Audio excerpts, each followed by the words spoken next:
Hi, my name is Sophia. I'm 22 years old and I'm going to be sharing my story about living with akathisia for the last 7 years of my life.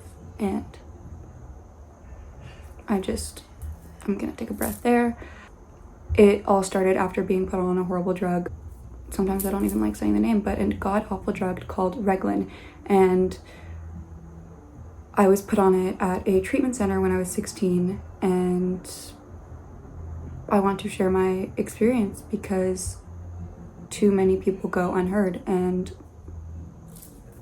I'm just living proof of it going unheard of because the amount of doctors and people and therapists and psychiatrists and neurologists and I could go on, ketamine, just thousands of people that I've tried to talk to about how I feel. And it just goes unheard of because they treat you as someone that has depression or anxiety, which I do have, but let me just continue. I just want to also give a trigger warning because I'm going to be talking about mental health and suicide. So I just want to address that because that is sometimes a really rough topic for people to even hear, and it takes them back. So if you are one of those people, please just click off. But if you are not and you want to continue listening to my story, please stay because this is very important. I also have my computer here. I drafted this because I get lost in my thought and sometimes just talk about things and lose track of my thoughts. So basically, 7 years ago, I went to a facility, a residential for adolescents, and I just wanted to get some support, some help. I couldn't do that on my own. My family couldn't help me, and I was already kind of in a rough state of my life. I was kind of going through just really hard things with my family, my parents' divorce, losing friends, and switching schools, and just feeling confused and lost in my life as a 16-year-old goes through ups and downs, and you also are growing up into yourself, so you are going through things. So at this treatment center, god awful, I'm gonna give the name. It was called Rosewood in Wickenburg, Arizona. Couldn't say it for the past 7 years because it triggered me so much, but this is where it all started. I was having stomach problems and they gave me a drug called Reglan. Didn't inform me on, it has black box warning, I believe that's what it's called. They didn't inform me that it was an antipsychotic or just causes basically the same symptoms, and I was hoping after this experience I'm about to tell you that it would go away after a day. No, I'm still sitting here struggling to get through each moment of every day. So this is why it's so important to talk about, because I am in search of a doctor, neurologist, neuropsychiatrist. I'm looking at hospitals as a 22-year-old. This happened to me when I was 16. So they gave me the drug for my stomach. I was struggling with going to the bathroom, severe constipation, still do. And they basically, you line up with all your your friends in the treatment place, and they give you a cup of your medication, and I took Prozac at the time, and they just put in the Reglan. Didn't know, wasn't thinking, just was in severe pain that they weren't helping me with and telling me just to push through. Took it. The day I instantly felt off. It just kind of progressed, and this was one day of taking it, but who knows? They could have been giving it to me for weeks. They were giving me multivitamins, all these other things. So different centers give patients different things. So I was probably getting it after reading what it does to people online, but they gave it to me one night, and throughout the day I felt off, and then all of a sudden the restlessness and the inability to sit still started taking action. I just couldn't believe what I was going through in my mind. I thought I was going crazy, and we were sitting around the table, and I just was starting to shake, right? Like just throughout my body, I was starting to shake, and worst of it, my head was spinning. I felt like I struggled to sit still and had inner terror and wanted to jump out of my skin, crawl, scream, cry. And I left the table, sat on the couch, and they just thought I was sick. All of a sudden, I couldn't stop moving. And this is when you go into what akathisia is, and which no one told me in the moment. I just thought I was dying. Akathisia is an extreme inner restlessness caused by certain medications, And it's not just fidgeting, it is unbearable inside your mind and body. And many people don't even know about this, not even doctors. As I've shared, I've seen many doctors, psychiatrists, and maybe mention this, but just excuse it. So that's the most horrible part. And when I started researching it around this past week, I learned that many people are suffering in silence and are at suicide risk and lack of awareness. And that's really, really how I felt the first month. But I was just the way I'm surviving. I'll talk about my coping mechanisms on how I get through time, because people that know what akathisia is or are living through it understand what I'm saying. Truly heartbreaking, because when you have no awareness of this, many people take their own lives and can't find any relief. I haven't found any relief. The first month I was severely suicidal and have never struggled with those thoughts a day in my life, and was being informed when they sent me home. Also, to preface again, gave me the drug, had the reaction, sent me home the next day. Got no help with my eating disorder, just everything I was going through at the time. That's what that place was there for, to figure out a solution. And they sent me home feeling like this, except 10 times worse. I was on another level. Another thing is people can't see it for me. The shaking has stopped after the night. It was beyond unbearable, like when I read what people go through on the daily with it. Mine is all internal inside my brain, which honestly is 10 times worse, because I find no relief. But for years now, I've been living with something that feels unbearable every single day. No exaggeration, it's not just anxiety or stress. It is a constant inner restlessness and torment that never gives me a break. Waking up, riding in a car, in class, even being around people, it's like my brain and body are screaming on the inside, and I'm just trying to survive moment to moment.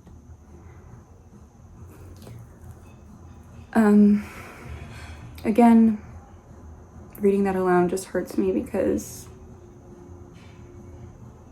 it's just beyond fucked up. I'm still going through it in this moment right now, and no one recognized it, and no doctors could. Holding back the tears, I'm not holding back. I'm just gonna describe more of how it feels, because I want to scream this from the rooftops, because it's so unbearable. And when people like to say, take a break, do some yoga, I've tried those things, I do those things, but this is a inner torment 24/7. So it is basically like you're trapped inside your body and the world just keeps on moving. Every setting, car, train, college, even simply daily life, because it just becomes another reminder of the constant unrest you can't escape. And pretending it not only piles pressure on me, it's like my brain is screaming louder. And while I'm trying to hold it together on the inside, I seem to appear well on the outside. So is that another thing that, I don't know, I just feel no one can see me clearly because I'm making a video, and this is my way of escaping.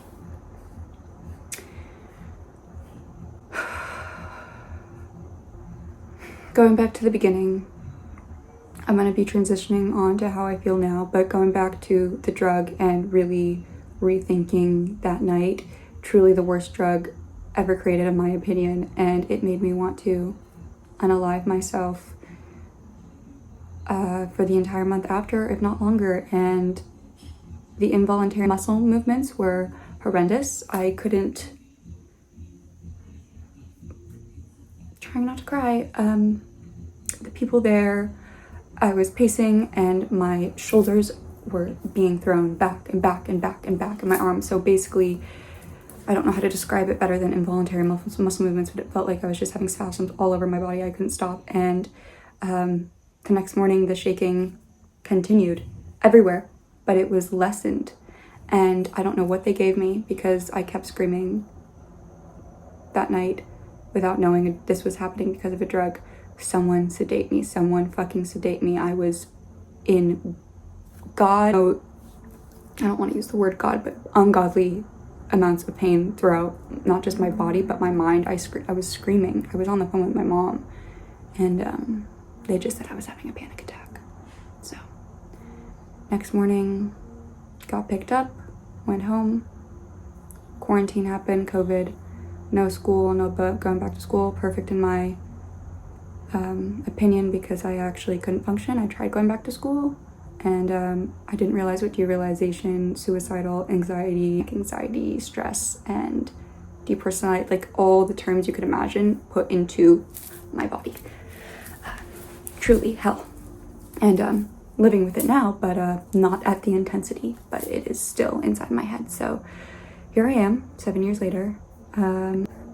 This is I feel like I don't want to make it too long. I really want to reach a certain audience.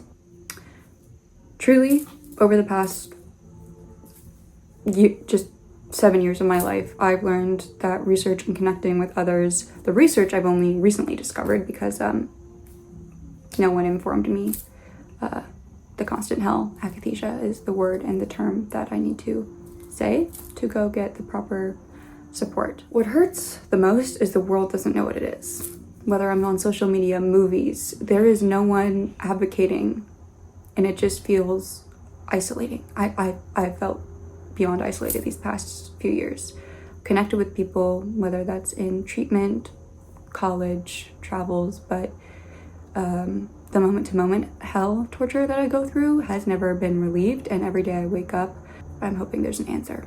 There is not so far, but people suffer in silence, me being one of them, and thinking they're alone, and when in reality this condition is destroying so many people's lives. And that is why I'm speaking aloud right now, because awareness could save someone watching this, and I felt like it saved me because it is giving me a voice to just keep going with, because if I just suffer in silence, which I have been, I wouldn't get anywhere. But I'm here now in this moment, 7 years later, 22 years old, talking to a camera, and I'm okay. I'm okay in this moment. I am functioning, but these are small things that help me get through moment to moment. So distraction, whether it's music, edits, movies, just constantly distracting my brain. And in therapy, people I've talked to are like, that's not good, Sophia. You're constantly distracting yourself. That's actually not helpful for me. For me, and staying alive and still being here, it's what's helpful for me. Because if I didn't have those things to escape, I don't want to say I wouldn't be here, but they help me pass time. And every morning I wake up, the dread hits me like someone shooting me. I don't know how else to describe it. There's so many people online that I've connected with recently that have the perfect way of describing it, and it hurts to even read because it's so accurate and unbearable. But yeah, no matter how small something is, if you're struggling right now, please comment down below stories, things that have helped you pass time, or if you've seen someone that has given you some relief of this, because akathisia is the worst thing, I think, in the entire world. I think it's internally unbearable, and externally for the people that struggle with it in general. This is just a quote, something that this is just some information that I think is very important and that resonated with me. There are two sides of akathisia. One is the outer restlessness that you can observe, which was me the entire night that I was on Reglan, and the other is the much more important one, which is the extraordinary state of terror inside a person, which I couldn't even explain to the people around me. And that was said by Joseph Glenn Mullen, MD. Hope I said it right. Another word for word, same thoughts. This is a girl that I read her story, and that's what she said. I ended up with a horrifying fear of nighttime, which is me. Another thing that comes with what I'm struggling with. I couldn't sleep. I take Seroquel to go to sleep, which now I'm learning is, even though 25 milligrams, I should go off of, and that's why I'm in search of a doctor or someone that specializes in akathisia. Continuing reading what this girl said, I'd been up pacing all night long. No one understood. After 6 months, it got much better. She found relief.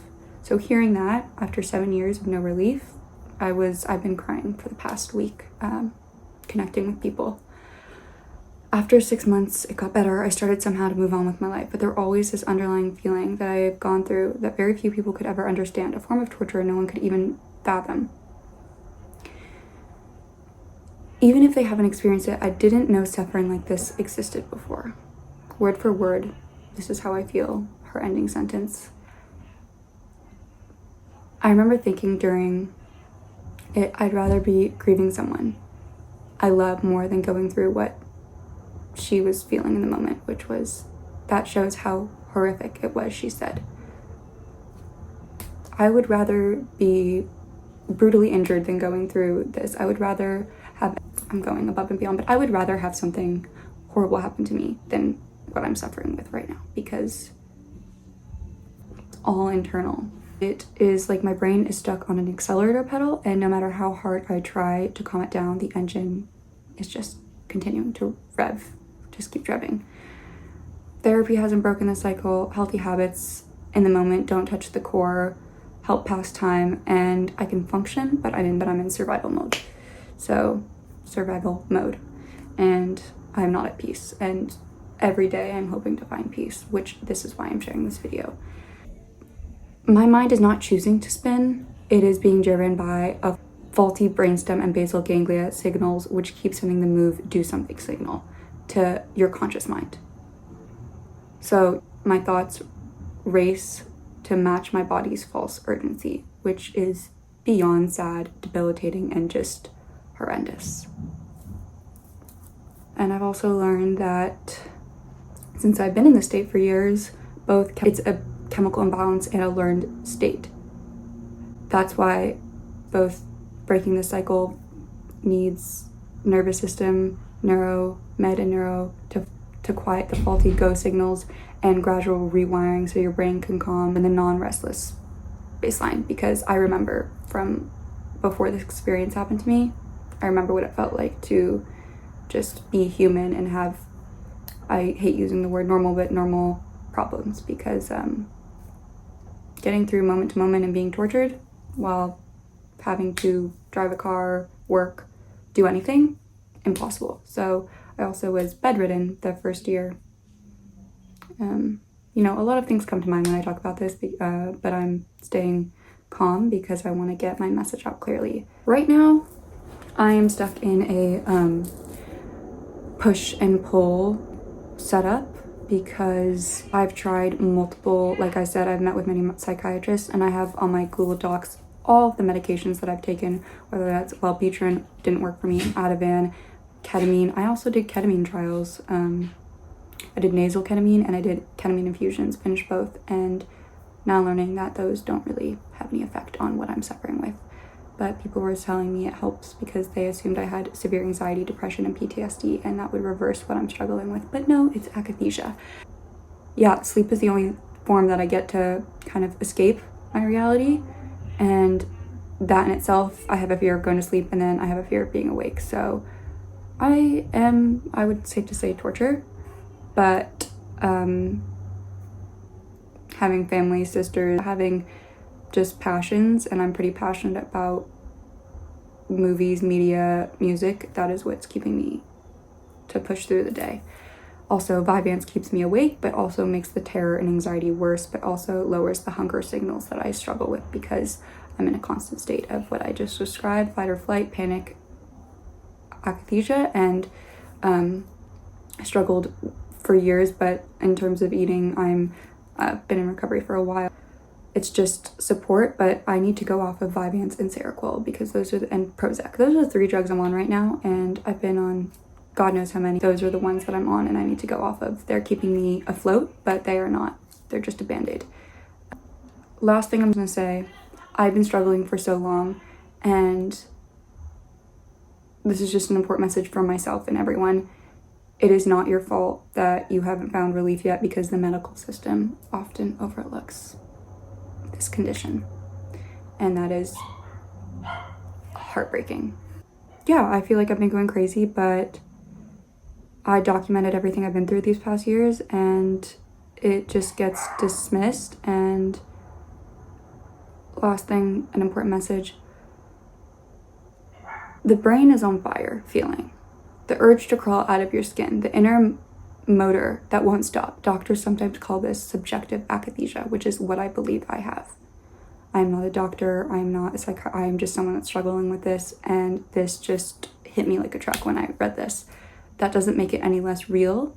In fact, this is often more torturous, what I said from the beginning, because I'm suffering on the inside, which others are not able to see. They're just able to see me. And the fact that I had those involuntary muscle movements and the pain the first night is evidence that this really was the medication that turned my world brain upside down. And it lingered afterwards, and that is in the inner form. So that makes me feel better that I know where it came from, because for years I didn't know. For the first year I didn't know, but reading that, I just have to have hope. Hope is what has got me through everything. So I genuinely want to thank you for listening to my story, me about everything that I've been through. I'm gonna leave resources in the description, including support groups and crisis hotlines. And if you're struggling, please reach out, because your life matters.